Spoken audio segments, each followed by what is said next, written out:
श्री शिवाय नमस्तुभ्यम। आज मैं आपको 100 में प्रदोष व्रत कथा सुनाने जा रही हूँ। इससे पहले अगर आपने मेरे चैनल को सब्सक्राइब नहीं किया है तो कृपया सब्सक्राइब कर लें, जिससे आने वाली कथाओं को आप आसानी से सुन सकें। प्रातः काल नित्य क्रिया से निवृत्त होकर आचमन करें तथा सूर्य को अर्घ्य दें तथा यह संकल्प करें कि आज से मैं अपने मनोवांछित फल की प्राप्ति के लिए सोम प्रदोष व्रत को नियमित रूप से शंकर जी का पार्वती सहित पूजन करूंगी।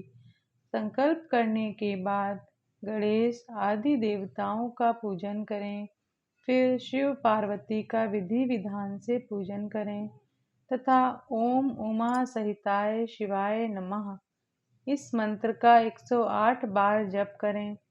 जप करने के बाद भगवान शंकर की स्तुति करें। इस व्रत को जो कोई भी करता है, भगवान शंकर की कृपा से उसके समस्त कार्य सिद्ध होते हैं। रोगी का रोग दूर हो जाता है, निर्धन को धन मिलता है, विद्यार्थी को विद्या एवं संतान चाहने वाले को संतान का लाभ होता है।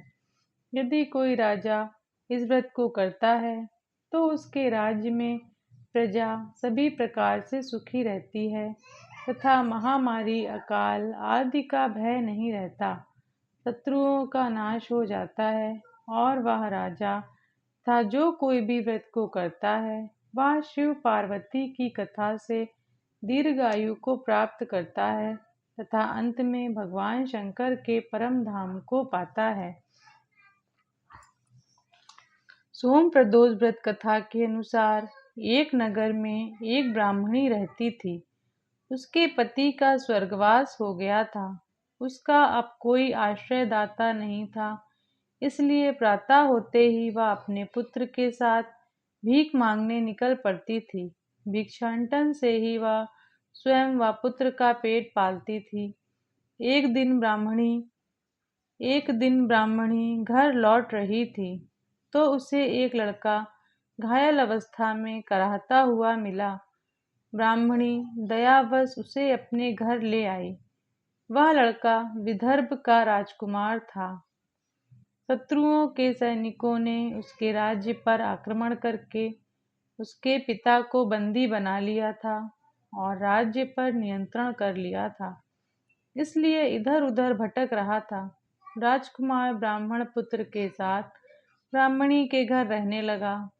तभी एक दिन अंशुमती नामक एक गंधर्व कन्या ने राजकुमार को देखा तो वह उस पर मोहित हो गई। अगले दिन अंशुमती अपने माता पिता को राजकुमार से मिलाने लाई। उन्हें भी राजकुमार भा गया। कुछ दिनों बाद अंशुमती के माता पिता को शंकर भगवान ने स्वप्न में आदेश दिया कि राजकुमार और अंशुमती का विवाह कर दिया जाए। उन्होंने वैसा ही किया। ब्राह्मणी प्रदोष व्रत करती थी। उसके व्रत के प्रभाव और गंधर्वराज की सेना की सहायता से राजकुमार ने विदर्भ से शत्रुओं को खदेड़ दिया और पिता के राज्य को पुनः प्राप्त कर आनंद पूर्वक रहने लगा। राजकुमार ने ब्राह्मण और पुत्र को अपना प्रधानमंत्री बनाया। ब्राह्मणी के प्रदोष व्रत के महात्म्य से जैसे राजकुमार और ब्राह्मण पुत्र के दिन फिरे, वैसे ही शंकर भगवान अपने दूसरे भक्तों के दिन भी फेरते हैं। अतः सोम प्रदोष का व्रत करने वाले सभी भक्तों को यह कथा अवश्य पढ़नी अथवा सुननी चाहिए। सोम प्रदोष के दिन भोलेनाथ के अभिषेक, रुद्राभिषेक और श्रृंगार का विशेष महत्व है। इस दिन सच्चे मन से भोलेनाथ की पूजा करने से मनवांछित फल की प्राप्ति होती है। लड़का या लड़की की शादी विवाह की अड़चनें दूर होती हैं। संतान की इच्छा रखने वाले लोगों को इस दिन पंचगव्य से महादेव का अभिषेक करना चाहिए। वहीं ऐसे जातक जिन्हें लक्ष्मी प्राप्ति और करियर में सफलता की कामना है, उन्हें दूध से अभिषेक करने के बाद शिवलिंग पर फूलों की माला अर्पित करनी चाहिए। मान्यता है कि ऐसा करने से भोलेनाथ अत्यंत प्रसन्न होते हैं।